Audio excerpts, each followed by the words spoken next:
This is Lewis Hart for Boxing Social in association with Empire Fight Store, Forged Irish Stout, freebets.com. Delighted to. You say this every time, mate. You say this every time. I'm always surprised at how many sponsors Big Mo comes out with before a fight, and I'm like, I've not heard of them before, but you've just done it. Fair play. I know, mate. It rolls off the tongue.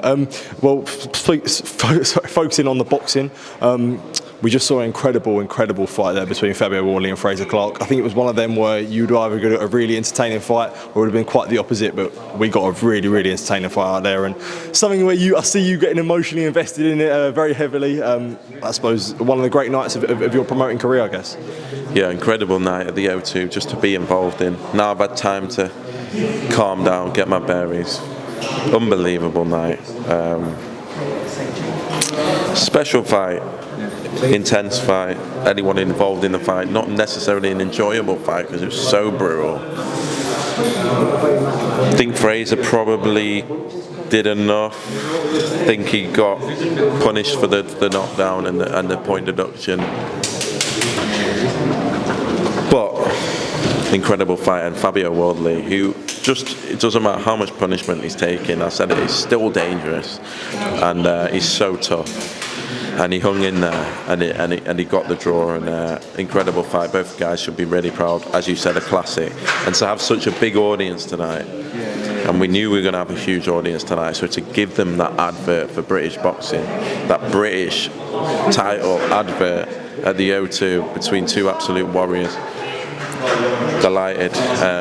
You were always trying to convince broadcasters and sponsors why this is the best sport in the world, and whatever the talking you might do, nothing's a better advert than that. That really was amazing, and hopefully we'll see it again. I was going to say that. How did you sort of score the fight? How did you think it was? 115, 112. Clarke, pretty questionable scorecard, I'd say, in my opinion, considering the two knockdowns. But I suppose, what did you think?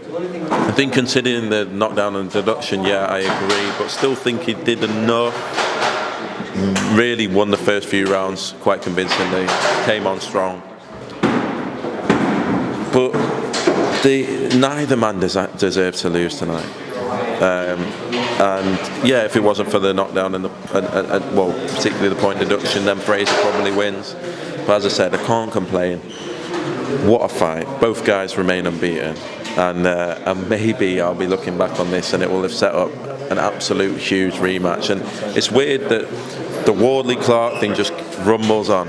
I thought, it would all be settled tonight after 12 months of absolute chaos, and it keeps going, and it deserves to. And yeah, incredible from both guys. Well, when you mention great British heavyweight rivalries, AJ White Chisora, Hay Audley Harrison, I know it wasn't a great fight, but use that as an example. Do you feel like we've birthed a new one now in Clarke Wardley? 100%. I mean, for Frazer to have that in his 9th domestic fight and to have had a classic like that, it's a huge platform for them both. Their both careers are gonna really take it on even further momentum. It was a special night. It's a night just you'll remember as a boxing fan. Anyone here tonight could not have failed to be entertained. Like, it's hard for me because I'm involved, but take a step back. That was just pure entertainment from both of them, and thank God both of them come out healthy. One of the best fights I've been involved in, and really delighted and proud of both of them. Chris Kongo with a coming-of-age performance against Florian Marku when he was backed against the wall. He really proved his worth in a must-win for himself. Absolute must-win, and feel for Florian. I think he did have a problem with his hand, but a great fight, and Chris he's been a fighter that has been very unlucky with his career, and there's certain fighters that just don't seem to get the rub of the green. Isaac Chamberlain was one that I always felt the same. So it's great when they get their opportunity, it's great when it comes round, and it's great where a loss doesn't define them. And as much as I'm gutted for Florian, I'm delighted for Chris. Florian will come again, he's still improving. There were things that didn't go right tonight for him, but the fan base and the fact that he's got Grant Smith there and he keeps going, I really believe he's an elite level fighter as well. So credit to both fights, another great fight. Another great fight. Viddal Riley, he with another solid win, best win of his career. Sort of both, I suppose, focusing on what happened after the fight with him and Isaac Chamberlain. Did get a little bit out of hand, but ideally, is that a fight to make? Because I mean, Chev Clarke was there and he was shouting, you know, I'm the guy that's next. So what is the option there when it comes to them? I think sometimes when the fight is so big for both of them, there's a history there. It did overspill. At one point, I thought it was going to go way over the top. I probably was caught on camera going white and looking around me thinking, Jesus Christ, this is about to... And that was right at the start of the night. And but it's a fight both fighters have wanted for a long time. Vidal's been on at me for that. And I said, in the end, it was like, look, let's take a little while. Let's take that step. And then let's see. It was a complete shutout tonight. And he showed his quality and he showed his level. But that fight is probably the biggest for both of them. It really is a monster, and sometimes that takes priority over a belt because that's what the fans want to see. So, with you saying that, you'd be willing to vacate Isaac Chamberlain to vacate it because you said it's bigger than a belt. So Isaac ideally would vacate that, and then Chev would. Isaac, to be fair, look, we work with him. We work, but with Mick Hennessy, and they'll make that decision.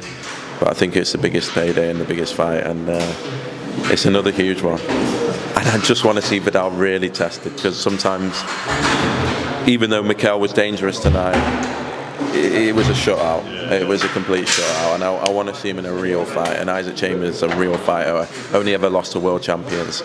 And so for both of them, it's a huge fight. Adam Azim versus Harlem Eubank. Obviously, that's a big fight, but I suppose the attention that I could get drawn to is Dalton Smith is not the next fight for Adam Azim. Then confirm.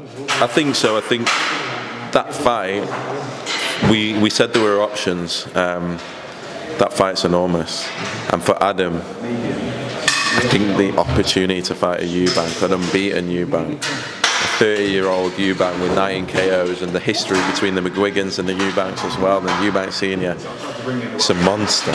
And when you're looking at Adam and you're thinking, right, how do we now? I want him to become a superstar. I think people forget he's 21 years old. He's going to be taking this in his 11th fight. You're looking at what the fights are going to really break through into that casual fan market, and in the end, it's the best option for him. I'm delighted for him because obviously there's been all this talk and all this, and we knew that this might come off. And so credit to both guys. What I will say, it's a perfect fight for Harlem as well. Yeah, I think so. 30 years old, 19. I know, needs that big fight too, and I think he'll be licking his lips at a young Adam Azim and thinking he doesn't know what it takes. He's shown that he's come on as well, Harlem, in recent times. He's got that power, he's got that experience now, and great fight for both of them. Real 50-50 fight. People might raise an eyebrow at Adam taking that fight right now, but just a huge fight, and if it's 60-70% of what we saw tonight, then I'll be very, very happy. Just to confirm, is the European title on the line, or is that being vacated by Adam Azim? I think to fight Eubank, obviously the belt will need to be vacated, but some fights are bigger, and this is a big one, and I think no one can deny that. I'm just absolutely buzzing because the build-up for that one is going to be enormous, and as I say, Adam deserves it, and he gets a huge shot.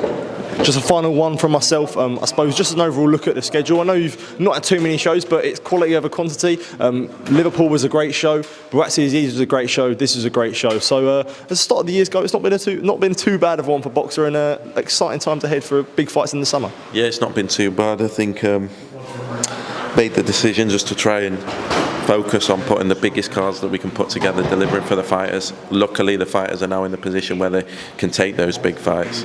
And then Adam Azim lined up, Richard Riakporhe lined up with the Chris Kongo Smith fight. Lauren Price gets her world title shot. Lawrence Okoli gets his world title shot. We just want to deliver for our fighters.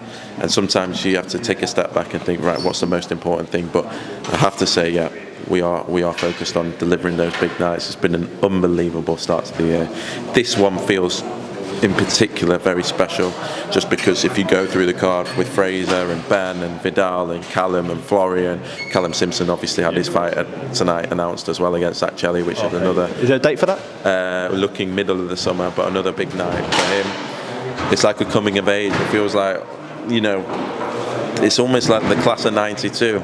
You know, you've got Caroline and Adam and Callum and Ben and there's so many more, and I don't want to try and name everyone, I'll miss someone out, but we started with a young stable. They're all coming into those fights where people really want to see it. There's going to be real interest, and nights like tonight was special because all the fighters, boxer fighters, and they managed to put on a night like tonight. So yeah, it should be a very special schedule to come as well. Absolutely, Ben. Just want to say thank you for taking time to me. It's been good to be catching up with you from this week, mate. It's been a while, so yeah, I've enjoyed it, mate. Top man, thank you for the show as well. Cheers. Top man, thanks, bro.